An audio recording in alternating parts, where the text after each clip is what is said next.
साथ एक और वीडियो में। वीडियो का टाइटल है PM Modi break all rules, Qatar president you are my brothers. और देखते हैं ये वीडियो का टाइटल है। वीडियो का ओरिजिनल डिस्क्रिप्शन में है, शेयर करें, लाइक करें, सब्सक्राइब करें और देखते हैं ये वीडियो।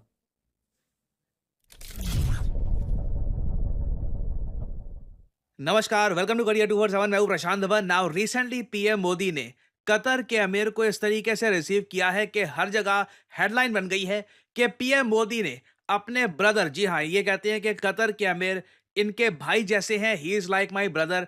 तो अपने भाई जैसे वर्ल्ड लीडर के लिए पीएम मोदी ने प्रोटोकॉल तोड़ दिया।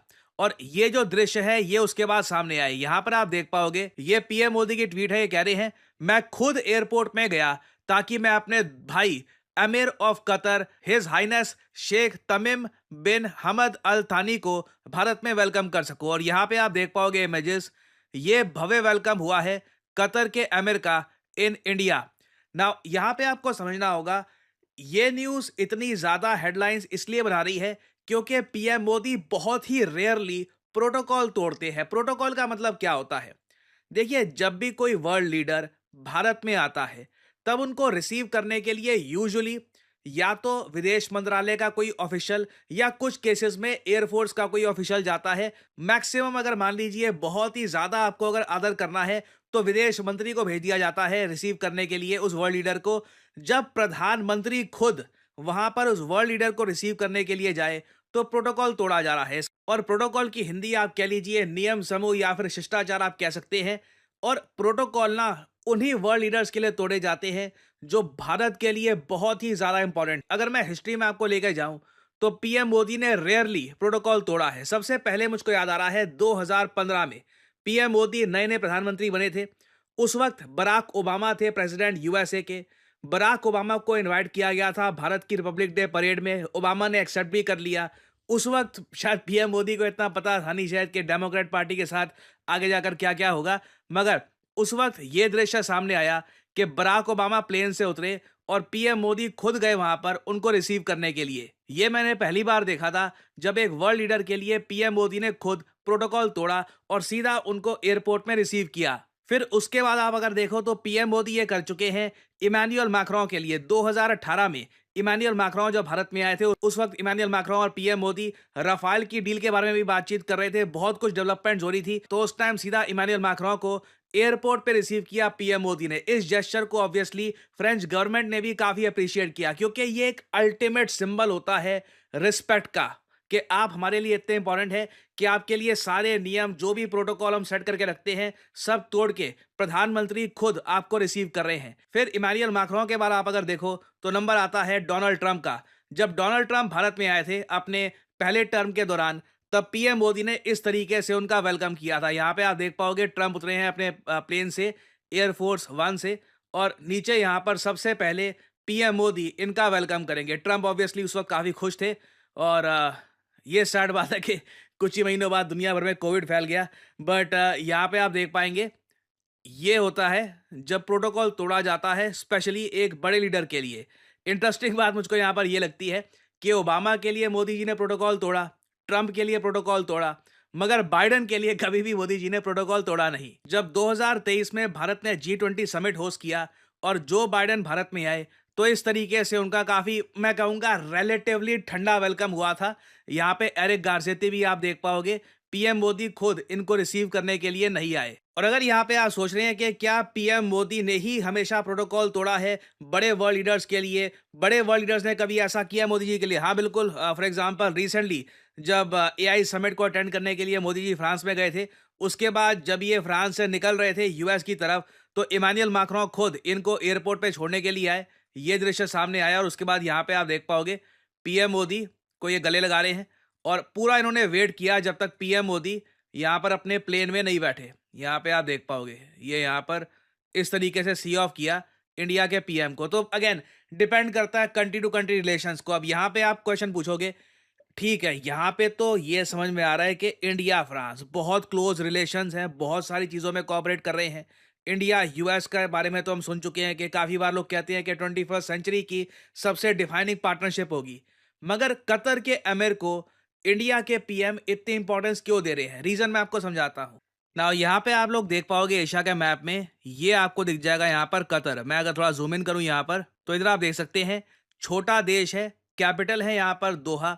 रिसेंटली 2022 का फीफा वर्ल्ड कप कतर ने होस्ट किया था। और कतर की देखिए खास बात यह है, आसपास के बाकी देशों की तरह कतर अपने ऑयल एक्सपोर्ट्स के लिए जाना नहीं जाता। कतर बेचता है नेचुरल गैस।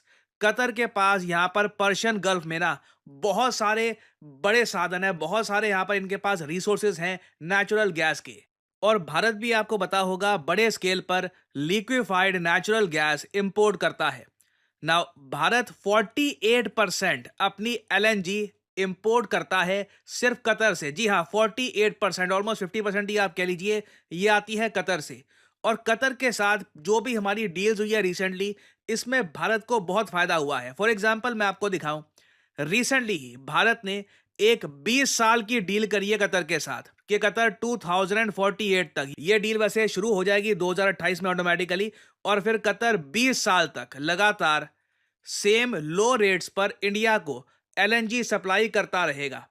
इससे इंडिया ने ओवरऑल $6 बिलियन, जो एक बहुत ही बड़ा अमाउंट है, आप सोच सकते हैं $6 बिलियन में बहुत सारी हमारी डिफेंस आइटम्स आ सकती हैं, हम लोग और जगह ये पैसा खर्च सकते हैं। It is an enormous amount. Indian rupees में अगर हम इसको कन्वर्ट करें तो रफली हम यहां पर बात कर रहे हैं करीब 53 से लेकर 54,000 करोड़ रुपीस की।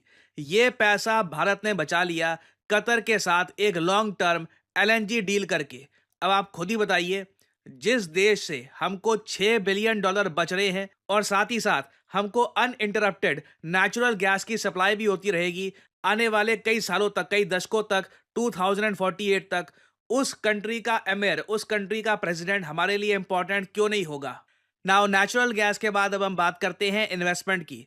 कतर के पास खुद का सॉवरेन वेल्थ फंड है। डोनाल्ड ट्रंप ने भी वैसे बाय द वे रिसेंटली कहा था कि यूएसए भी खुद का एक सॉवरेन वेल्थ फंड बनाएगा, मतलब कि US government directly shares purchase किया करेगी कंट्रीज के। वो जब होगा तब अलग ही दृश्य होगा, that will be very interesting. मगर कतर के सॉवरेन वेल्थ फंड के अंडर कई भारतीय कंपनीज जैसे कि Adani greens, Adani transmission, Reliance retail, even Byju's, जी हाँ, एक टाइम पर बायजूस में भी कतर के सॉवरेन इन्वेस्टमेंट फंड ने इन्वेस्टमेंट करी थी। और इवन भारती एयरटेल जैसी कई इंडियन कंपनीज हैं जहां पर ये मिलियंस ऑफ डॉलर्स निवेश कर चुके हैं।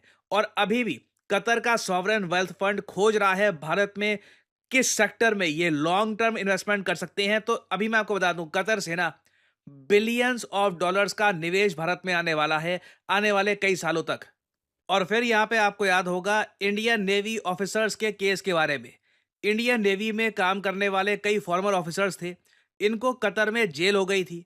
नाउ एक बार को लग रहा था कि हो सकता है कि कतर के जो कोर्ट है इनको मौत की सजा सुना दे, मगर कतर की गवर्नमेंट ने इंटरवेंशन करी, इनकी जो सजा थी ये हटा दी गई और इनको रिलीज करके कई जो लोग हैं, 7 of them they have already return to India. तो ये जो एक इशू है ना, जिसको लेकर पूरे भारत में लोग कह रहे थे कि हम लोग अपने हमारे जो फॉर्मर नेवी ऑफिसर्स हैं इनको वापस लाना चाहते हैं भारत में, यहाँ पर भी कतर ने इंडिया की जो सेंसिटिविटी है, इंडिया के लिए जो एक इंपॉर्टेंट इशू था, वहां पर बड़ा दिल दिखाया है।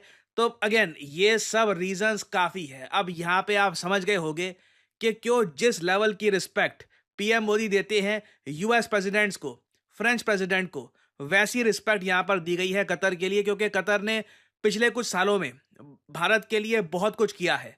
और फाइनली यहां पे आप लोगों से मैं एक क्वेश्चन पूछूंगा, वो कौन सा देश है जिसने भारत के साथ अपना ट्रेड $500 बिलियन ले जाने का फैसला कर दिया है 2030 तक। रिसेंटली काफी इस पे चर्चा हुई है। भारत के भी जो फॉरेन सेक्रेटरी हैं मिस्री साहब, इन्होंने कहा है the aim is to reach bilateral trade of $500 billion by 2030।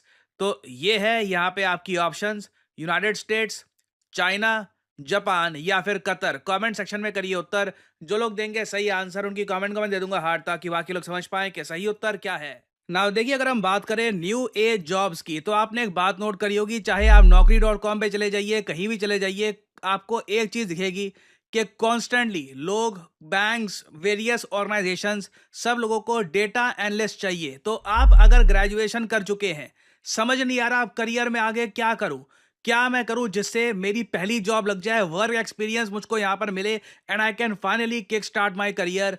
Data analytics can be a great option for you. आपको करना सिंपली क्या है, कमेंट सेक्शन में जाइए, यहाँ पे आपको लिंक मिल जाएगा, इस लिंक पर करिए क्लिक।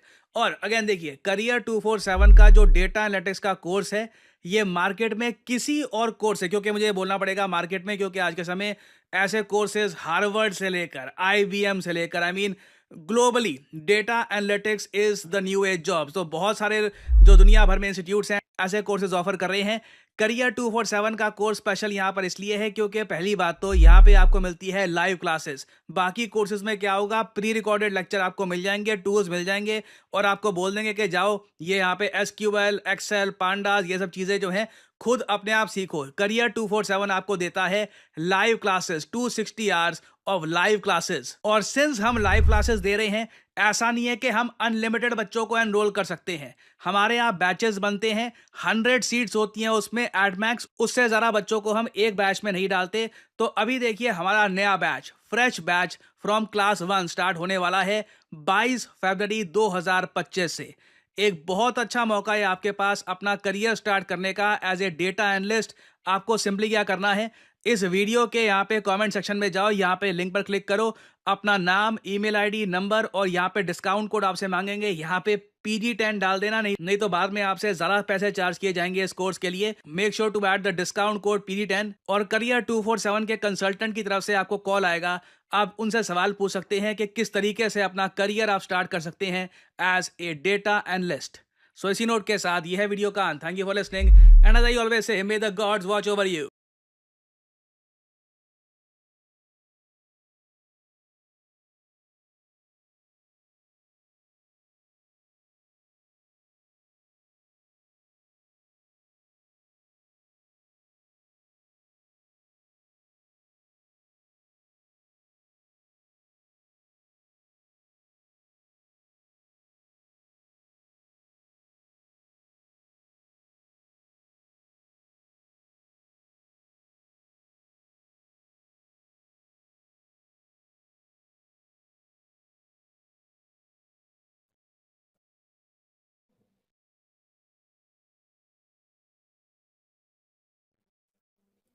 इंडिया कतर का अच्छी ट्रेड हो जाएगी। अगर ये इस तरह की ट्रेडिंग शुरू होगी तो इंडिया का काफ़ी बेनिफिट है। फिर भी